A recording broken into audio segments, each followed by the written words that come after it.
I think what happened with a lot of these very rapid growth American tech companies was the market got fantastically excited about a new idea that looked as if it was going to make hundreds of millions of dollars, and everybody piled in, and when they floated it, the shares went very well. But then when they actually looked at the sort of the methodology and the day-to-day business of running the company and growing it, the amount of money they were having to spend on keeping the ball rolling on the marketing was just too much, and then the story went from bad to worse, really.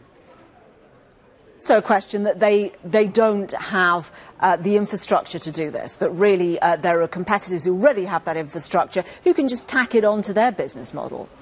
I think that's possible, yeah. The problem you have with these sorts of deals is that most of the organisation, whether it be restaurants or whatever, who get involved with them feel quite often afterwards as if they've got burnt because they haven't made any money out of it.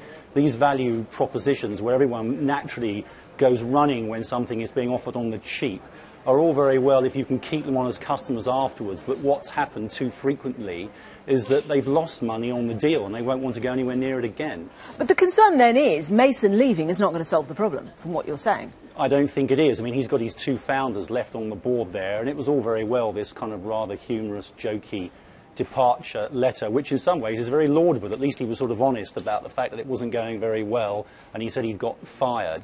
But they've now got to kind of put the whole thing back together again and work out what's next.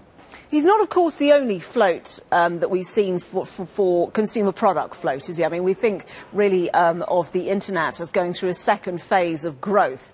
And one wonders a little bit whether investors have just lost their appetite, and that's part of it.